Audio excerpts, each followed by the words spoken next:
Lama-lama rame Wak yang terbang di atas kepalanya. Dan kalian tahu burung gagak ini bukan sekedar terbang biasa gitu loh Wak, melainkan berusaha mencakar Om Dika sama penumpangnya. Hai, wassalamualaikum warahmatullahi wabarakatuh. Terima kasih sudah klik video ini. Oke, jadi di malam Jumat ini seperti biasa aku akan kembali lagi menceritakan kisah horor Wawa yang sudah masuk di part 121. Kalau kemarin kita udah ngebahas tentang perjanjian seorang kakek dengan makhluk gaib, Wak. Di malam ini aku akan membawakan sebuah kisah tentang kebaikan seorang laki-laki yang tidak pernah segan membantu orang-orang di sekitarnya. Tapi sayangnya, Wak, kebahagiaan itu disalahgunakan sehingga laki-laki ini mengalami sebuah tragedi memilukan dalam hidupnya. Penasaran kan sama kisah selengkapnya? Jadi tanpa lama-lama lah kita langsung masuk aja ke apanya ya. Check it out.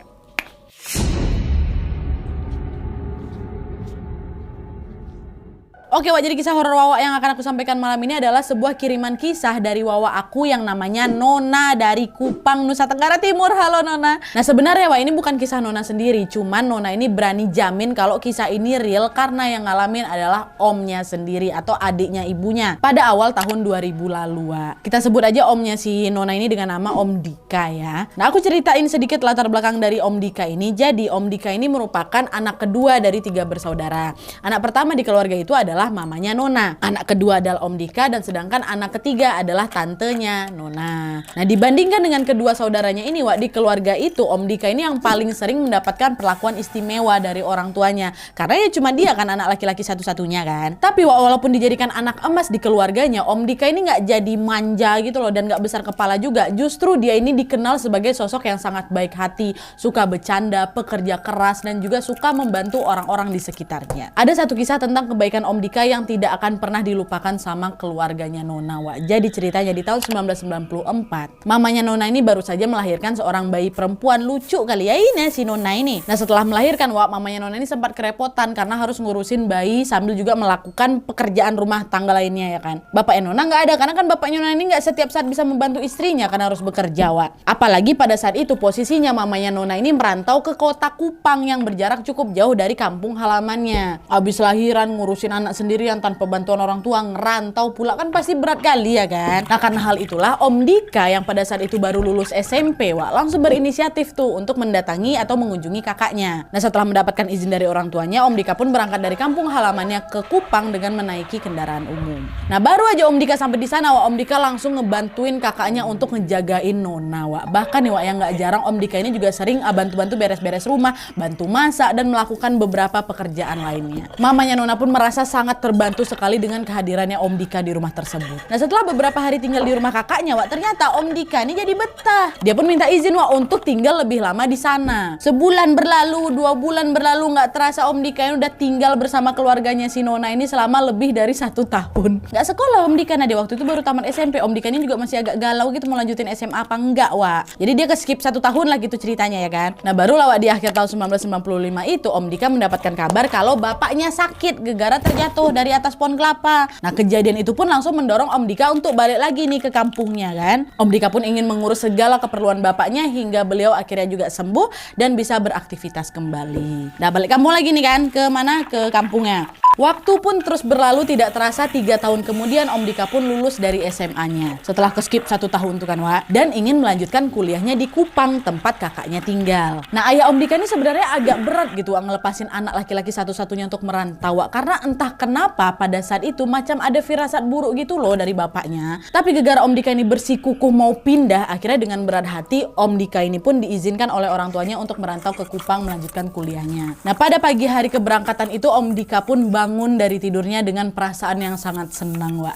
Hari itu adalah hari dimana dia akan merantau ke Kupang dan menjalani juga perkuliahan di sana. Om Dika mengemas barang-barangnya ke dalam sebuah kardus lalu diikatkan itu Wak di belakang sepeda motornya. Nah setelah persiapan selesai Om Dika pun langsung berpamitan ke orang tua, ke saudaranya, ke tetangga sekitar rumahnya, semualah pamit. Mereka pun melepas kepergian Om Dika untuk merantau dengan penuh rasa haru. Di mata orang-orang kampungnya Wak, Om Dika ini semacam pemuda harapan kampung gitulah. Karena kan memang jarang ada banyak kali anak muda di kampung sana yang melanjutkan pendidikan sampai kuliah gitu Wak. Dan tuh setelah berpamitan berangkatlah Om Dika ini ke Kupang. Sepanjang perjalanan ke Kupang itu Wak, entah kenapa Om Dika ini mengalami kendala berkali-kali itu loh. Kalian tahu motor yang dikendarai sama sama Om Dika ini yang mengalami pecah ban sebanyak 7 kali di jalan, Wak. Betulan 7 kali bannya ini bocor, ha. Kalian bayangin aja lah itu seribet apa ya kan. Sehingga di sepanjang jalan Om Dika harus beberapa kali menuntun sepeda motornya untuk mencari tukang tambal ban. Singkat cerita, akhirnya Om Dika pun sampailah di rumah kakaknya sekitar jam 9 malam atau terlambat belasan jam dari waktu yang seharusnya. Wak, dari pagi berangkat tuh. Normalnya cuma butuh waktu sekitar 4 jam aja. Nah, dia dari kampung tuh ke Kupang. Tapi gegara ban bocor berkali-kali jadi molornya 12 jam. Ya Allah, kasihan ya. Dah, tapi yang jelas malam itu kakaknya Om Dika pun langsung menyambut kehadiran Om Dika dan juga menyiapkan sebuah kamar khusus untuk Om Dika ini beristirahat. Nah, beberapa minggu kemudian Om Dika pun mulailah menjalani proses perkuliahan di salah satu perguruan tinggi di Kupangnya. Om Dika juga mulai membuka jasa ojek untuk bisa membantu biaya kuliahnya dan menawarkan ke teman-teman kampusnya. Wak, kalau misalnya kalian butuh tumpangan mau diantarin kemana-mana, panggil aku ya, nanti kuantar. Kalian udah nggak usah khawatir lah soal biayanya. Harganya murah, aman lah pokoknya. Gitu kata dia. Dan betul aja Wak, pada minggu pertama Om Dika udah mulai punya beberapa pelanggan gitu loh, yaitu teman-teman kampusnya sendiri. Pada saat itu Om Dika betul-betul ngerasa bahagia kali sama hidupnya, Wak. Kuliahnya lancar, kerjaan sampingan aku juga lancar lah pokok semuanya. Hingga pada suatu hari ada satu kejadian memilukan yang menimpa Om Dika, Wak. Masuk.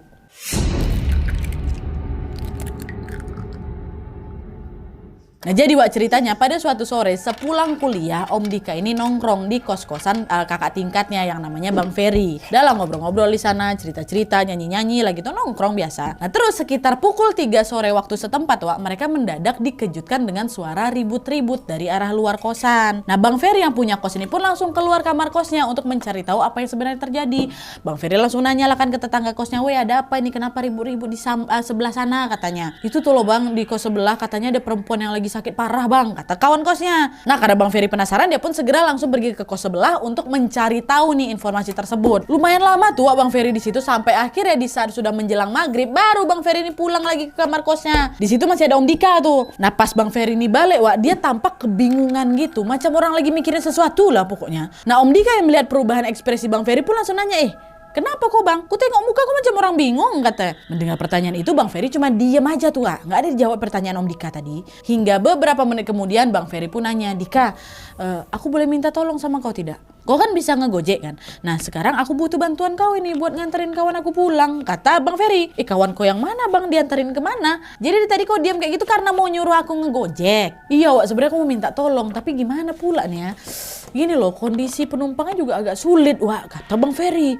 "Nah, sulit kayak gimana ini Bang?" Nah, jadi di situ Wak, Bang Ferry cerita kalau ada perempuan di kosan sebelah yang lagi sakit dan mau diantarin pulang ke kampungnya. Tapi masalahnya kampung tempat tinggal si perempuan itu jauh kali dari kota Kupang. Dan Bang Ferry juga bilang kalau akses menuju ke kampungnya itu betul-betul tidak gampang karena harus melewati area hutan lebat, melalui jalanan yang rusak parah, ditambah lagi juga kampungnya cuma bisa diakses menggunakan sepeda motor, mobil atau kendaraan nggak bisa masuk sana. Om Dika pikir-pikir lah sebentar kan, terus dia langsung bilang, "Tapi gimana ya Bang, jauh kali rumahnya, mana udah malam pula." Nah, itu dia Dik, tapi macam mana? Nggak ada lagi yang bisa nganterin dia pulang. Mana dia di sini tinggal sendirian, kasihan kali aku liatnya. Mendengar penjelasannya Bang Ferry, entah kenapa Om Dika ini juga jadi ngerasa kasihan Wak sama perempuan itu.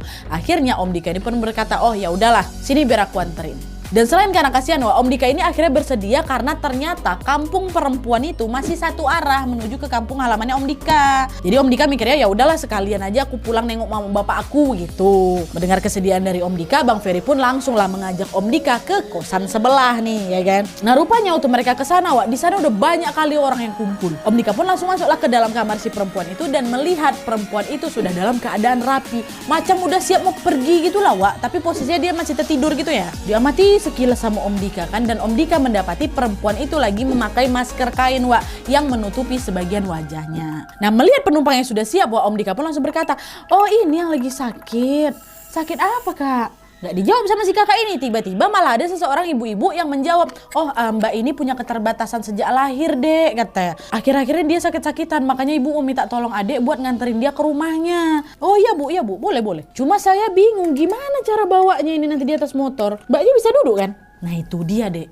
Mbaknya nggak bisa duduk tegak. Tapi dia nggak usah khawatir, nanti kami ikat aja dia biar dia nggak jatuh. Oh iyalah Bu, nanti ikat ya katanya. Dah tidak lama kemudian si perempuan itu pun langsung dipapah keluar kamar oleh beberapa orang. Nah ibu yang tadi ngomong sama Bang Dika juga memakaikan sebuah kacamata hitam di wajah perempuan itu dipakai gitu kan. Melihat pemandangan itu Om Dika langsung nyeletuk, wah mantap kali kakak, anak gaul mau pulang kampung nih kata gitu Om Dika ketawa geli, semua orang yang ada di sana juga tertawa kecil lah gitu mendengar candaannya Om Dika. Dah Om Dika pun sudah bersiap di atas motornya sembari menunggu orang-orang yang lain itu, warga-warga di sana membantu perempuan itu naik di boncengan motornya. Mereka menyiapkan sebuah tali panjang yang digunakan untuk mengikat tubuh mbaknya itu di punggungnya Om Dika. Jadi posisinya mereka nempel gitu Wak ya. Dan diikat. Bisa kebayang lah ya.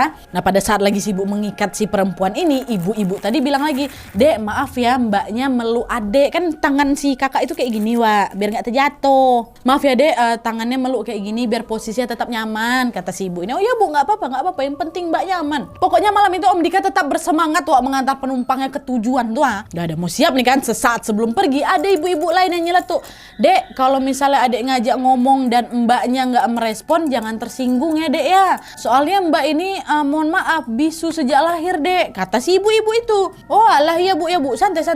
Saya berangkat ini dulu ya. Nah, baru aja mau ngegas motor Wak, datang lagi nih bapak-bapak menghampiri Om Dika sambil berterima kasih gegara Om Dika ini bersedia mengantarkan perempuan itu pulang. Terima kasih banyak Dek ya, terima kasih banyak kamu sudah mau mengantarkan perempuan ini. Pokoknya kalau sampai di sana udah kamu tenang aja. Saya udah ngabarin orang tua perempuan ini untuk menjamu kamu dengan baik. Enak ya? Wah, siap Pak, siap. Oh ya Pak, kalau boleh saya request nih Pak ya, nanti sekalian tolong siapin saya kopi panas, ubi rebus, sama sambal Pak. Oh cocok kali itu, saya baru datang perjalanan jauh ya kan, langsung dijamu makanan enak kayak gitu. Tolong Pak, itu aja yang saya siapkan. Saya siapkan salah. Yang disiapkan. Nah, mendengar celotehan Om Dika, Bapak itu pun hanya tersenyum-senyum kecil aja Wak. Dan setelah memastikan semuanya siap, Om Dika pun langsung menyalakan motornya dan menembus kegelapan malam untuk mengantar penumpang yang diboncengnya. Dan setelah menempuh perjalanan selama 1,5 jam Wak, tibalah mereka berdua di area hutan yang cukup lebat oleh pepohonan. Baru beberapa meter aja memasuki hutan Wak, kaca spion bagian kiri motornya Bang Dika ini jatuh, prak gitu ya kan. Tapi karena badannya Bang Dika ini terikat sama penumpang yang duduk di belakangnya, Bang Dika kan bisa turun, ikut turun juga nanti si kakak ini ya kan. Akhirnya Bang Dika cuma gerutu pelan, ala udahlah kemarin aban motor aku bocor 7 kali, ini spion motor aku pula yang jadi korban katanya. Dah Bang Dika pun terus Wak melajukan motornya hingga sampai di tengah hutan nih. Nah semakin masuk ke dalam Wak, entah kenapa suasana hutan itu pun jadi makin aneh. Apalagi pada saat itu tidak ada seorang pun yang lewat di sana selain Om sama siapa ini si perempuan ini. Dan di tengah keheningan itu Om Dika dikejutkan oleh kehadiran burung gagak. 1, datang lagi 2, lama-lama rame Wak yang terbang di atas kepalanya. Dan kalian tahu burung gagak ini bukan sekedar terbang biasa gitu loh Wak, melainkan berusaha mencakar Om Dika sama penumpangnya. Gak 1, 2 loh, banyak nyamperin mereka berdua tuh. Weh kalian mau apa? Kalian mau apa ini? Kalian pikir aku bangkai kah?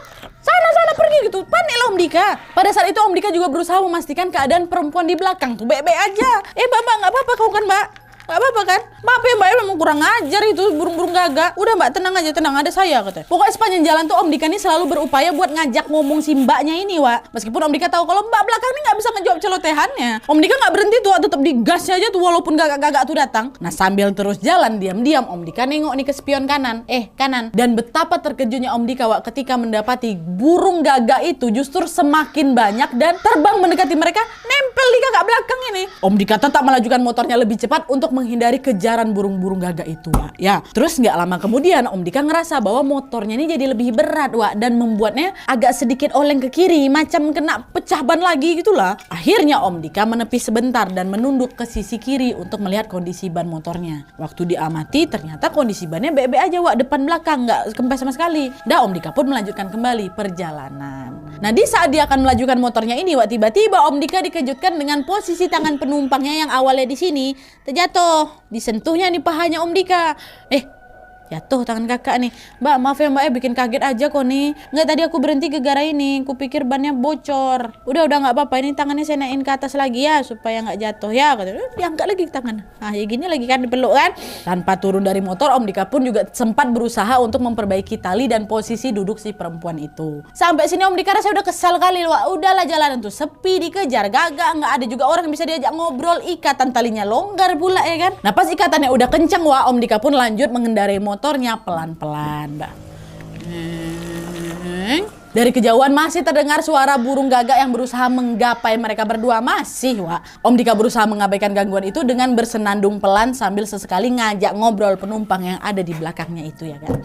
Dan alhamdulillahnya setelah 40 menit melewati hutan itu, mereka akhirnya sampai di sebuah area perkampungan, Wak. Tepat saat jam menunjukkan pukul 11 malam, tibalah mereka di sebuah kampung tujuan dari si perempuan ini. Terus dari kejauhan Om Dika ada kayak ngeliat macam lampu-lampu beserta dengan sebuah tenda yang terpasang di depan rumah salah satu warga. Nah waktu itu Om Dika mikir kalau sedang ada suatu acara di kampung itu. Apalagi beberapa warga juga terlihat berkerumun nih tepat di depan gapura si kampung itu. Dan Om Dika pun berhenti di depan keramaian tersebut sambil bertanya pada salah satu warga. Permisi Bapak, saya mau nanya, rumah ini di mana Pak ya? Om Dika ngeluarin secari kertas yang memang berisi alamat si perempuan ini. Dengan wajah yang serius si Bapak ini langsung mengamati penumpang yang dia bawa sama si Om Dika. Diikuti dengan suara tangisan histeris dari beberapa orang-orang yang berada di sekitarnya. Dengan suara berat si Bapak ini berkata, oh ya benar, rumahnya ada di kampung ini. Dari tadi kami sudah nungguin kalian. Si bapak itu pun langsung mengelus-ngelus helm yang dipakai sama perempuan di belakang tadi sambil berkata, aduh anakku sayang, kamu sudah tiba di rumah. Ayo nak, bangun nak, bangun. Nah Om Dika nengok itu tercengok lah dia. Kenapa ini? Dan dari kejauhan Om Dika juga melihat ada beberapa pemuda yang menggotong sebuah dipan ke arahnya Om Dika. Dipan ranjang kayu biasa tuh kayak gitu. Om Dika pun langsung tanya, ini mbaknya mau diturunkan di atas dipan kah? Tapi sayangnya Wak, tidak ada satupun orang yang merespon pertanyaan Om Dika ini. Mereka semuanya sibuk melepaskan ikatan tali perempuan itu dari pinggangnya Om Dika, Wak. Dikacangin Om Dika nih. Nah setelah ikatan tersebut terlepas, Wak, Om Dika tiba-tiba didatangi oleh seorang pria yang ternyata dia kenal, Wak. Nah pria ini ternyata senior di kampusnya Om Dika. Kita sebut aja lah namanya Bang Jeki ya. Dan Bang Jeki pun langsung merangkul pundaknya Om Dika dan mengajaknya ke sebuah rumah yang memang terletak di dalam kampung. Dika ikut aku yuk, istirahatlah kau dulu. Pasti kau capek kali kan habis perjalanan jauh. Dan Om Dika pun mengikuti seniornya sembari berkata, Bang ini ada apa ini Bang, kok rame-rame di sini? Udah nanti aja aku ceritain, sekarang kau minum kopi dulu sama makan ubi rebus ya kan? Kan itu sesuai sama permintaanmu. Dari situlah Om Dika seketika langsung melupakan kejadian yang barusan dia alami dan fokus melahap hidangan yang memang disuguhkan, Wak. Nah selesai makan Om Dika pun kembali menanyakan apa yang sedang terjadi di kampung itu. Tapi Bang Jeki cuman ya tersenyum kecil aja, Wak. Dan Bang Jeki malah nanya balik, coba kau ceritakan dulu gimana perjalanan kau ke sini. Aman-aman saja kah? Nah mendengar pertanyaan itu Om Dika pun langsung lah, Wak, menceritakan semua keanehan yang dia alami ketika melewati area hutan. Spion aku jatuh, Wak, tiba-tiba datang lagi gagak, tiba-tiba berat. Oh pokoknya semua lah, Wak, diceritain sama siapa? Om Dika. Nah selesai Om Dika bercerita, Bang Jeki cuma ngerespon dengan berkata, oh kayak gitu ceritanya, Wak. Ya udahlah, sekarang kau istirahat dulu aja ya. Kau nginap di sini ya, kata Bang Jeki. Wah kalau nginap aku nggak bisa Bang, aku mau lanjut balik aja lah ke rumah, kebetulan juga udah dekat sama kampungku. Bentar, jangan kau pergi dulu. Keluarga perempuan yang kau antarkan tadi pengen kali ketemu sama kau, katanya mereka mau berterima kasih. Udahlah kau nginap aja di sini dulu. Om Dika cuma terdiam sebentar sebelum akhirnya mengiyakan permintaan tersebut, Wak. Nah habis itu Om Dika melihat sekeliling, sedikit ngerasa heran juga, Wak, karena ternyata rumah yang ditempati sama Bang Dika ini sepi, nggak ada orang. Terus dia nanya lagi lah ke Bang Jeki kan, ini rumah siapa Bang? Abang tidur di sini juga kan? Oh ini rumah saudaraku. Malam ini aku nggak tidur deh, soalnya Abang harus ngejaga sesuatu, kata si Bang Jeki. Oh iyalah, mengangguk-ngangguk aja, Wak, Om Dika setelah itu. Nah gak lama kemudian Bang Jeki pun mengantarkan Om Dika untuk beristirahat di salah satu kamar yang memang sudah disediakan. Nah pas udah di dalam kamar, Wak, Om Dika ini mencoba untuk memejamkan matanya gitu kan, mau tidur. Tapi entah kenapa di malam itu mungkin Om Dika nih jadi kayak gelisah gitu loh, Wak. Samar-samar Om Dika mendengar suara tangisan beberapa orang yang sepertinya berasal dari rumah sebelah. Karena gak bisa tidur, Om Dika pun beberapa kali minum air hangat ini untuk menenangkan diri. Meskipun udah berusaha untuk memejamkan mata, Wak, Om Dika tetap tidak bisa tidur hingga waktu menunjukkan pukul 5 pagi. Sampai jam 5 pagi tuh, Wak, suara tangisan yang di sebelah tuh makin keras yang ada. Nggak berhenti-berhenti orang nangis di sebelah rumah tuh. Nah di momen ini Om Dika sudah mulai mencium adanya sebuah ketidakberesan. Ya, kecurigaan Om Dika ini semakin besar di saat dia mendengar suara seorang wanita yang berteriak kencang mengatakan, anakku, sayangku, aku minta maaf. Waktu pulang dari rumah sakit kami tidak langsung membawamu ke sini. Sekarang kami menyesal, tapi penyesalan udah gak ada gunanya sekarang. Maafkan kami anakku. Tiba-tiba dengar suara kayak gitu. Nah gegara itu Om Dika pun langsung berjalan keluar dari kamarnya untuk mencari sumber suara. Nah baru sampai di teras rumah, wah Om Dika melihat ada banyak sekali warga berkerumun di samping rumah tempat Om Dika itu menginap. Karena penasaran, Om Dika pun langsunglah masuk ke dalam rumah tersebut untuk mencari tahu. Tapi wak pada saat memasuki ruang tamu, Om Dika melihat ada beberapa anak perempuan sedang duduk sambil menggunting-gunting bunga yang sangat familiar kali sama Om Dika bunganya nih. Dan kalian tahu, detik itu pula Om Dika menyadari bahwa bunga-bunga tersebut identik dengan bunga untuk prosesi pemakaman jenazah. Kok ada bunga itu? Siapa yang meninggal? Kenapa ini? Nah di tengah rasa kagetnya itu Bang Jeki tiba-tiba muncul di depannya Om Dika. Dengan gemetar Om Dika langsung nanya ke Bang Jeki, "Woi, kembang makam itu tuh untuk apa? Siapa yang meninggal?" Dengan wajah yang tegang Bang Jeki pun langsung merangkul Om Dika dan berkata, "Dika, aku kasih tahu kau sesuatu tapi kau jangan kaget ya. Perempuan yang kau antarkan semalam itu akan kami makamkan siang nanti." Kata Bang Jeki, Wak. Dengar itu Om Dika terdiam. Dia terdiam gak bisa bereaksi apapun, Wak. Dan sedetik kemudian dengan tatapan kosong Om Dika langsung mengelus dadanya yang tiba-tiba terasa sakit. Dengan suara lirih Om Dika berkata, Bentar. Perempuan yang aku antar semalam, dia bukan disabilitas. Hah? Dia ternyata sudah meninggal. Sebelum pertanyaan itu dijawab sama Bang Jeki, Om Dika langsung terjatuh ke lantai dan tubuhnya langsung kejang-kejang hebat, Wak. Dengan kondisi tergeletak, Om Dika pun terus mengalami kejang-kejang dan mengeluarkan keringat dingin. Nah melihat keadaan itu, semua orang yang ada di situ langsung panik, Wak. Bang Jeki langsung mengajak salah satu pemuda untuk membawa Om Dika ini ke puskesmas terdekat menggunakan sepeda motor bonceng 3, Om Dika di tengah ya kan. Nah sesampai di puskesmas ternyata tidak ada satupun dokter ataupun perawat yang standby. Cuman ada satpam yang berjaga di pintu masuk. Satpam itu pun bilang, "Pak, kalau jam segini dokter belum datang, Pak. Coba kalian bawa aja kawannya ke rumah sakit," kata si security ini kan. Betul, Wak, tanpa berlama-lama mereka pun langsung tancap gas membawa Om Dika ke rumah sakit terdekat agar segera mendapatkan pertolongan. Setibanya di rumah sakit, Om Dika pun langsung dibawa ke IGD untuk mendapatkan pertolongan pertama. Tapi Wak, sayangnya, aduh aku sedih kali mau ceritain bagian sini. Sayangnya Om Dika dinyatakan sudah meninggal dunia pada saat di perjalanan menuju ke rumah sakit. Dokter mengatakan kalau penyebab Om Dika ini meninggal adalah karena penyumbatan pembuluh darah di jantungnya. Hal itu terjadi karena apa?